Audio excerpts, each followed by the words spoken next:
Despite completion being rated at 99%, operation of Karuma Hydro Power project will have been a far-fetched one characterized by a series of construction mishaps, loan refinancing before completion, and the outlier power cost due to the high capital expenditure in the 1.7 billion financing cost. According to UEGCL's Albert Biaruhanga, all civil works are complete despite long-term challenges, and the Karuma Kawanda transmission line that was previously vandalized by ill-motivated people currently worked on. Completion, the power station works, which is the hydropower project, completion stands at 99.4%. The transmission lines is 99.7%. Then lastly, the corporate social responsibility projects, completion is at 100%, and these were handed over. Under the EPC contract, the contractor offered and pledged to undertake corporate social responsibility projects, 3 in number, which was 2 hospitals and a primary school. They were capped in terms of budget to $1.5 million.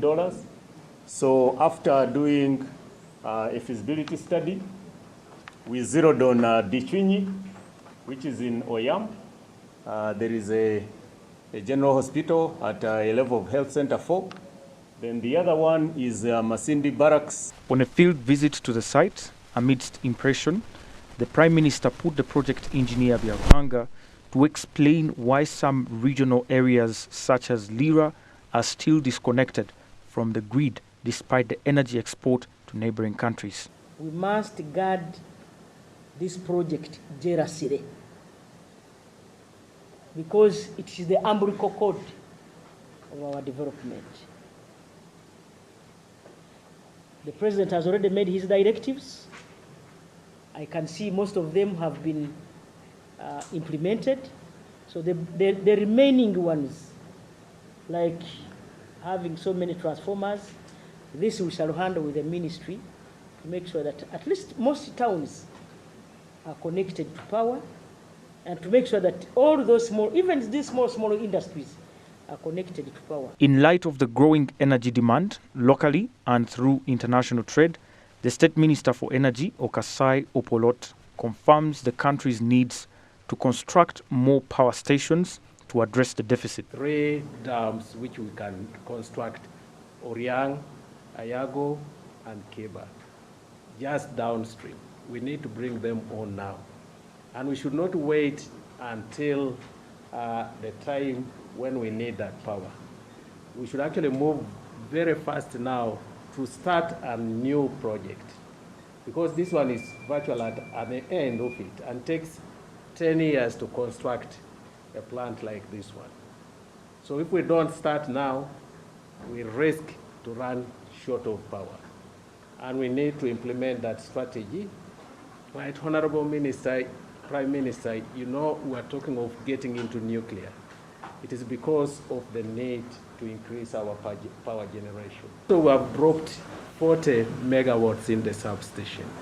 And for now, it can start to run that one factory which is coming up in Moroto. But we need actually to construct and strengthen that line which delivers electricity to eastern Uganda.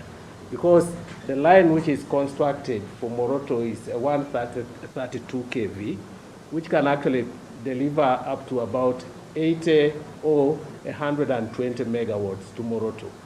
The moment we stabilize the power in Soroti through the line which is running eastwards, then we shall be able to deliver stable power to Moroto to run the industries which are being established in Moroto. So it is urgent us to actually secure resources to strengthen this line which evacuates power not only to the east, but that power is actually destined to go into Kenya. The Prime Minister further illustrated the need for vigilance to address vandalism, currently a vice that has eluded the country growth and expansion in the energy sector. In March, we had 3 meetings. One was in December, when people had just vandalized our pylons, then Feb and March. we came up with solutions that somebody who will be caught stealing or vandalizing our pylons will be handled like a terrorist.